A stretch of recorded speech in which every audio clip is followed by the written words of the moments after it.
The demonstration that you just saw this time demonstrated a phenomenon called interference.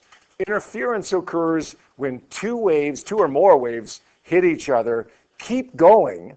They don't reflect off of each other. They keep going in the direction that they were originally traveling. But while they're overlapping with each other, they interfere to produce either a bigger wave or a smaller wave. Now, we can predict exactly what the interference pattern is going to look like. You see the first diagram up here is the first diagram that you have on the handout that I gave to you just a few moments ago. We've got one wave, a smaller wave we'll call wave number 1, and then we've got a bigger wave right here that we call wave number 2. It usually would result from having wave number 2 going this way and wave number 1 going this way. Doesn't really matter though. The direction that they're traveling is really irrelevant. What's important here is at this moment in time, these are the positions of these two waves. What is this wave front going to look like as a result of the overlap right here? Well, let's focus on that overlap first. What we do is a principle called the superposition principle. We add up, algebraically, we add up how far above or below the principal axis, or how far above or below the equilibrium position each of the waves are. And then that's where our resultant waveform is. So again, let's look at the parts that are overlapping at each of the lines here, here, here, here, here, here, here, and here. The first wave, wave number 1, is 2 blocks above the equilibrium. Wave number 2 is 1 block above. So 2 plus 1 gives me 3. Put a little x there. 3 blocks above, because 2 plus 1 is equal to 3. Now, at the second position here, wave number 1 is 2 blocks above. Wave number 2 is 2 blocks above. 2 plus 2 is 4. So we draw a little x at 4, 2 plus 2. All you got to do is be able to add here. The next one, we say that wave number 1 is 2 above.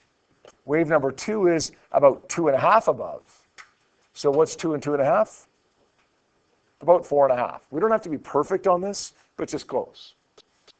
Next one, we say wave number 1 is almost 2 above, 1 3/4 above, 2 3/4 becomes about 4.5. 1.5 about plus 3 is about 4.5. Next one is, what do we got? 1.5, and well, that's about 3 1/4.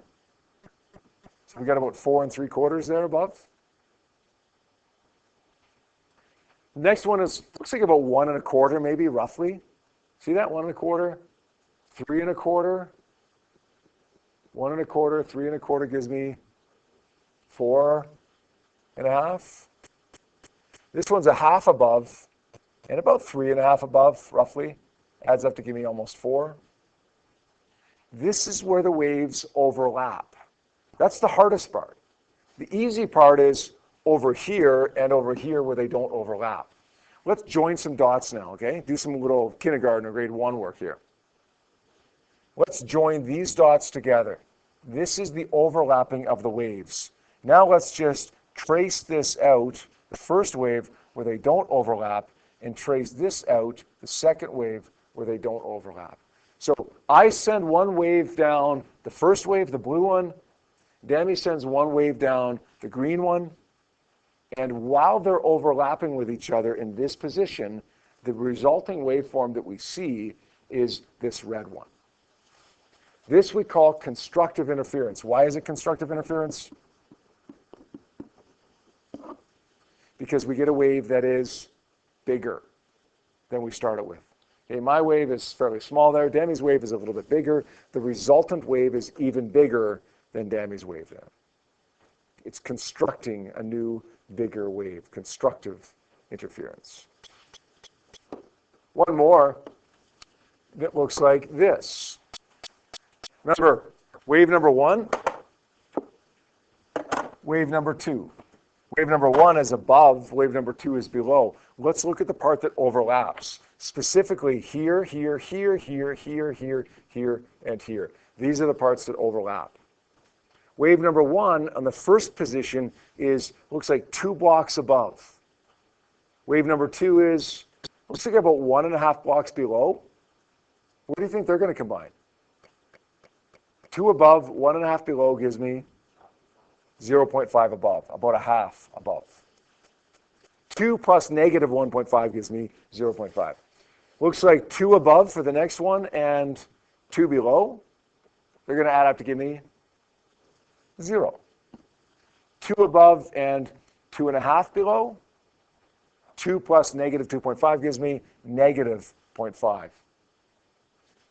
We're going to say about 1 3/4 above, 3 below. 1.75 plus negative 3 gives me negative 1.25. We're going to say about 1.5 above, about 3.5 below, negative 2. 1.5 above, 3.5 below. That's going to be about negative 2 again. Positive 1.25. Negative 3.5. Gives me about negative 2.5. And finally, we're going to say 0.5. That's a half a block above. This one is 3.5 below. 0.5 plus negative 3.5 gives me 3 below, negative 3. So let's trace out this area where they overlap, join the dots, and then let's just trace out this area. There is no overlapping. Trace out this area where there is no overlapping, and this is the waveform that we get. What do we call this? It's not constructive interference. It's called destructive interference. And the reason it's called destructive interference is because it makes a smaller wave. Bigger wave, constructive interference, regardless of whether it's above or below. Smaller wave, destructive interference. Sometimes they get complete destructive interference where the wave completely disappears. Sometimes it's just partial.